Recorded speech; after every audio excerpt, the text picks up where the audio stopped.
My name is Master Sergeant Curtis Jones. You cannot see me right now, so I apologize. I'm here with my good friend, Lieutenant Prouty. He's deployed right now. He's a RPA pilot over in Italy, doing his thing, and he's gone through the process of applying to be an officer, obviously, because he is one now. He was prior enlisted, and I'm currently in the process. I've been in Air Force recruiting now for 11 years. So I have a lot of background with recruiting and how the process works and how Air Force Recruiting Service works.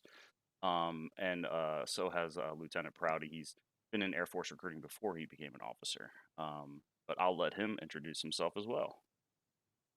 Cool. Yeah. So Lieutenant Prouty, I was previously Master Sergeant Prouty, Master Sergeant Jones, and I. Yeah, we were in recruiting together. I did firefighting for a little bit, then I did enlisted recruiting, then health professions recruiting, then switched over to officer accessions recruiting, flight chief, and applied 3 times. Got picked up on the third shot, and I've been an officer now for going on 2 years this December. Wow, So yeah, man, yeah, time flies. crazy. Uh, but yeah, this is just to kind of break the ice, I guess. Like everybody, this is just an informal thing. Master Sergeant Jones and I, we've had a lot of troubles or struggles and hurdles that we had to get through Hmm. when we were both applying and going through this process. And so we just wanted to put together a short 30-minute video to help you all kind of get started and get on track so that you can do your thing.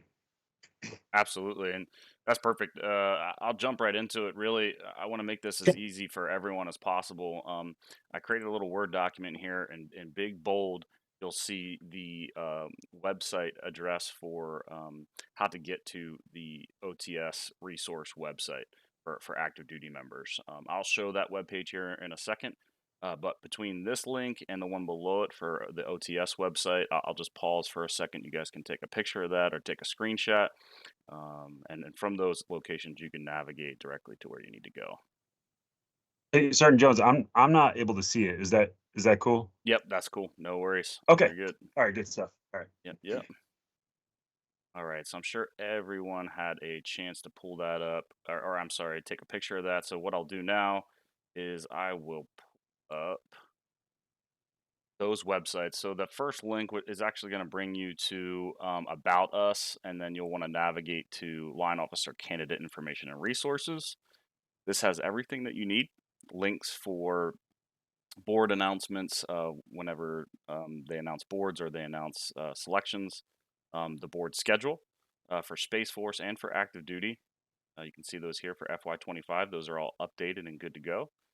And then, of course, the where is it here? The Bible of this whole process is the program announcement. This is going to be your guide. This is going to be your go-to for everything that you need to do. Um, Oh, So what you'll have to do is download that, save it to your desktop. You will not want to operate this through a web browser because there are very important attachments that are going to help you through the process, and that you'll have to complete and get to your commander or your supervisor, and route those up to get your package together. Pretty self-explanatory there. You shouldn't have any issues navigating this, but everything is right here. This is always up to date. I've never had any troubles with that. yeah, and it kind of lays it out about how there's like four different packets and kind of breaks it down piece by piece.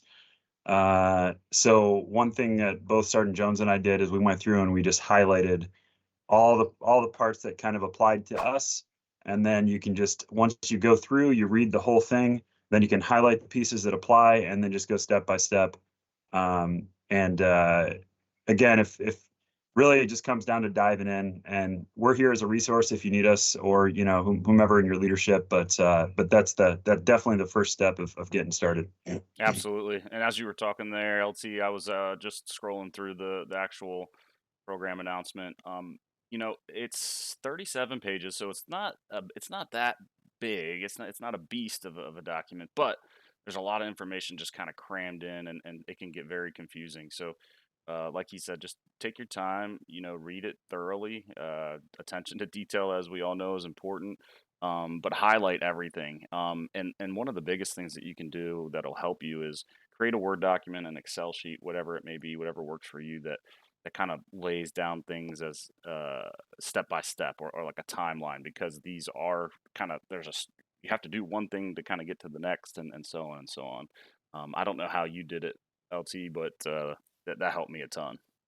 Yeah, yeah, and one thing that Master Sergeant Jones and I both talked about was when you're going through this process. Another thing is a lot of your leadership might not be super familiar with the process, just because either they may have gone through ROTC, they may have gone through the Air Force Academy, they may have gone through what is it, ERC POC is one program. There's SOAR, there's a whole bunch, right? Select PA, but this OTS process is very, very different and kind of unique in comparison to the others.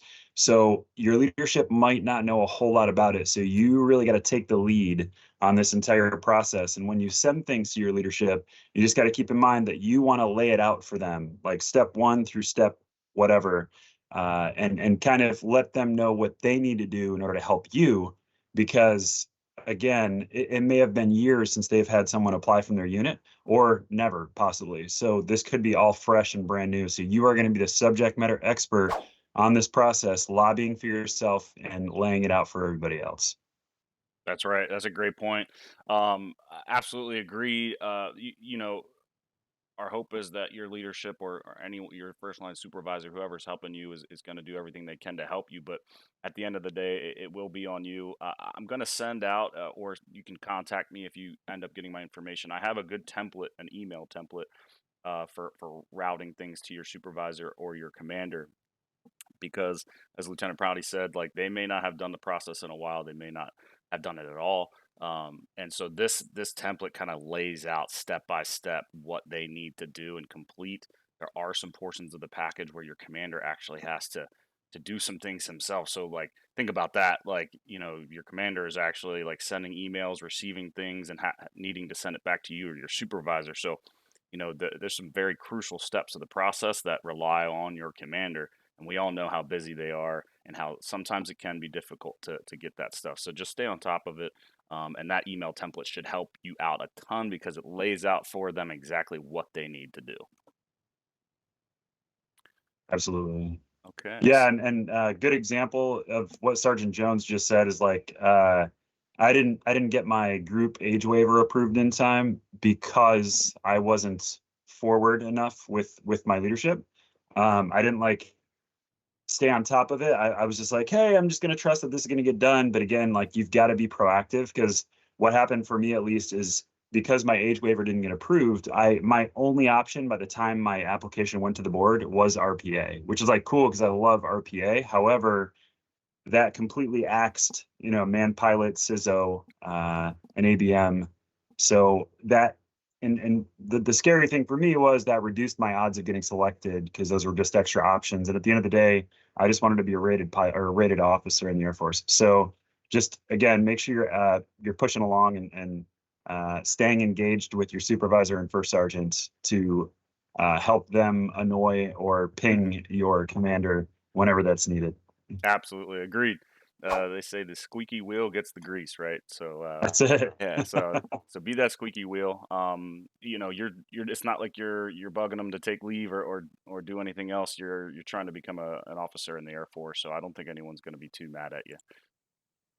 So yeah, just jump it back into the guide. You'll see there's a ton here. We're not going to dive too deep.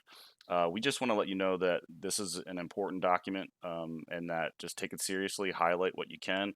There is information on how the board works, how they score you when they review your application. There's information on the AFOQT, the Air Force Officer Qualification Test, which, the best way to explain it is like taking the SATs, if you ever did that in high school. It's a time test. It's not easy, and most people struggle with the quantitative side, which is the mathematics. So when you're preparing for this, make sure you're diving into math, and you're getting that mental math and formulas and getting all that stuff. Bring that to the forefront again if you haven't done it in a while. Yep, I want to, absolutely. yeah. Yeah, and I'm gonna look up real quick that this one book that I'd recommend, but Okay. please, Yeah. yeah, I'm pulling up some websites now. I got the Peterson's website. They do charge, so we're not Not saying go out and spend money. We can't say that, but it is a good resource. I've heard a lot of good positive things for Peterson's as far as studying. And then you can see if you just Google search AFOQT study guide, there's a ton of guides out there. You got to be careful though. Make sure like this one here, you're looking for like the 2024, 25 editions. Some of them can be pretty outdated, or just not sufficient enough. They're kind of closer to like the ASVAB study guides. Yeah, and another sort of resource, again, like we're not endorsing anything, but Barron's ACT Math and Science. That's a really phenomenal book to help you with your all the math that you're gonna see on the AFOQT. In addition, I can't remember if you suggested this to me, Sergeant Jones, or if it was my buddy Vinny, who got picked up like a few years ago here. But there's a book called Secrets of Mental Math. Uh, and it's phenomenal as far as Mm, like just helping jog your memory with math and how to like just just really it helped me. It helped me. I doubled my quantitative score after using this book and the ACT math book. yeah, So that's awesome. That's a great point. I don't know if I did. I know that once I found out that mental math was kind of the key.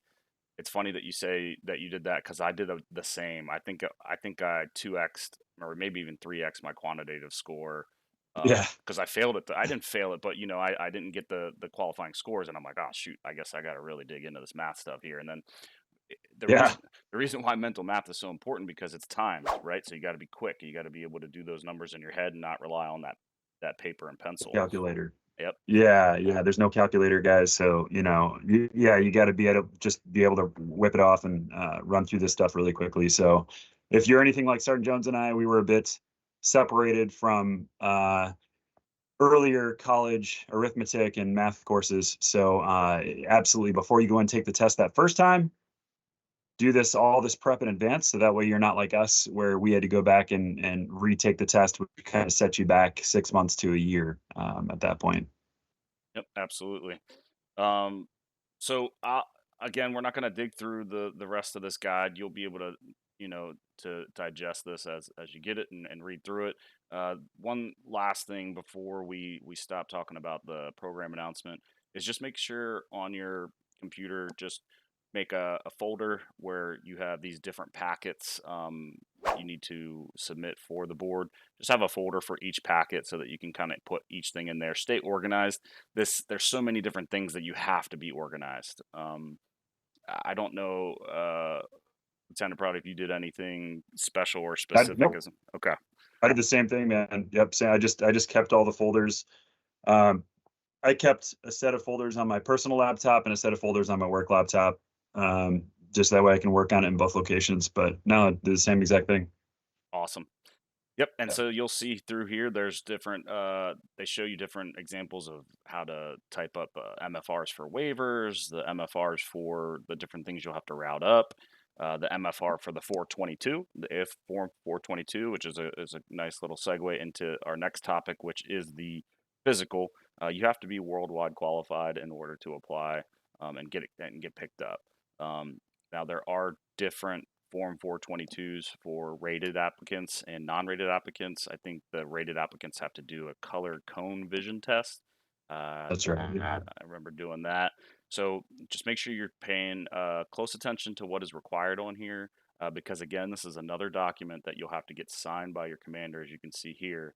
And the way that you do this process, I have it here on this Word document, is go to my IMR on the portal. You'll create a new physical. Follow the directions. They're on there on how to do it for a commissioning physical. They send you an email after you submit the request with directions, and then you'll have to send that MFR I just had up on screen from your commander signed to them in order for them to initiate that process. And it's just like a PHA. You'll have a doc reach out to you, or you'll go to the doctor there on base, and they'll do quick little PHA, make sure you're worldwide qualified, nothing's holding you back, you're not on a, a waiver or anything like that. And yeah, you have anything to add, sir? No, sir. Awesome. Okay, so we'll go into one more topic and then we'll talk a little uh, about how to be strategic in this process, or at least on your application. But if you do get picked up, which congrats, that would be amazing. That's awesome. That's the end goal here. You would go to the officer training school site. Here they have everything, uh, from welcoming you to what's going on there right now, the course schedules, um, orientation guides, reporting instructions, you name it. This is your go-to for that. So you've been through this process, sir. Do you have anything to add, anything of importance that would help out folks? No, so the biggest thing is just be proactive with every part of this process, and even after selection, be proactive. I've seen people miss the board simply because they had their entire application put together and everything was ready to go, but there's a cutoff date, and if you don't have your everything pushed to the right person by the certain date, even if you're like 1 day off, then you're out. And so you I can't even imagine how upset he was after doing all this work, going through, having his commander involved, his first sergeant, his supervisor, all that. So, long story short, be proactive, stay ahead of the entire schedule, and OTS is not s- super challenging. If you're physically active and in good shape, and you're um, mentally resilient, you're going to do fine. So don't stress OTS. Just make sure you're running a lot and all that stuff. But it's a great time. You'll meet great people and make some awesome friends. So Sounds exciting. Yeah, absolutely. That's awesome. Okay, good stuff. Well, I think that covers. That's a very basic kind of intro, kind of informational thing, how to get started and where to go. Um, I'm trying to think of some of the biggest things as far as being competitive in this thing. Obviously that AFOQT is where you'll start, and then also your GPA for your degree. But I think the next thing would be the personal statements. Um, so you'll have two personal statements. I believe one's on leadership, and the other one's on why you want to commission as an officer in the Air Force. And that's your time to shine. That's where you speak to the board. They'll read that, and that's where you pour your heart out and you say, "Hey, look, this is me. This is why." Um, and I think the biggest thing with that is just making sure that you get as many eyes on that as possible. I know that Lieutenant Prouty's big on that. I know he's done that. He's looked at mine a few times. I've looked at his a few times. He's probably had a million people look at his, and as you can see, it paid off. absolutely, yeah. If the more people you have, the touch points, the better off. Fortunately, like Sergeant Jones said, I had him to look at it. I had another buddy to look at it who got picked up, another friend to look at it who got picked up, and then another resource.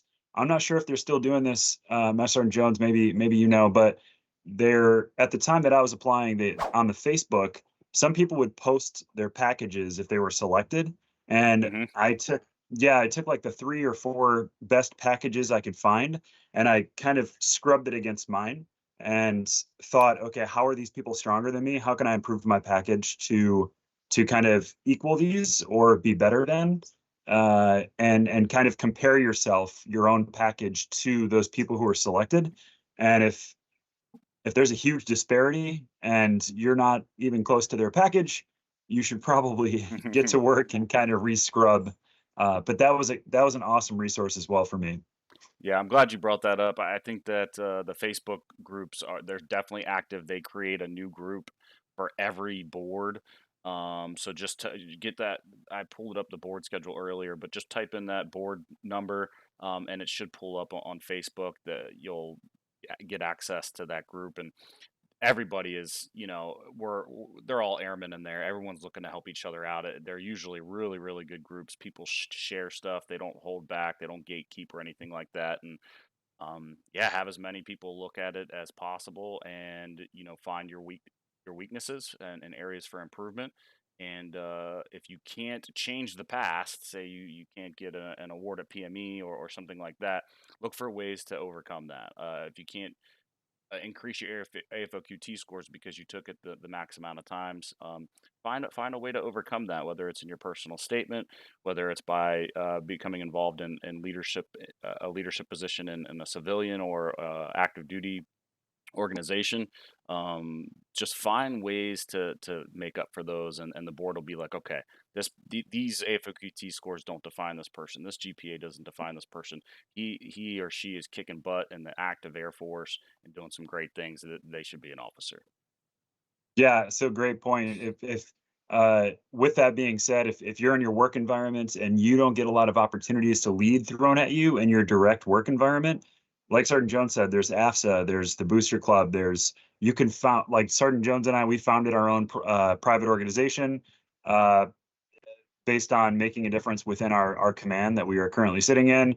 Uh, there's all sorts of stuff you can do, like Toastmasters. So there's like the Lions Club. There's things in the civilian sector that you can get involved with. Like where I'm stationed at, we have like Greater Grand Forks Young Professionals League, which is just young professionals in the Grand Forks area. Like, but there's always opportunity around us everywhere. You just got to find it. It's not hard. There's always need for improvement, or there's always opportunities to help people. You just got to figure out a way to do it and then capture that properly so you can put it on your package. Absolutely. No, that's great information. I think that there's just so much involved with this that we can't pack everything into one video here. So, maybe we'll make another video that dives a little bit deeper into the strategic side of how to be competitive.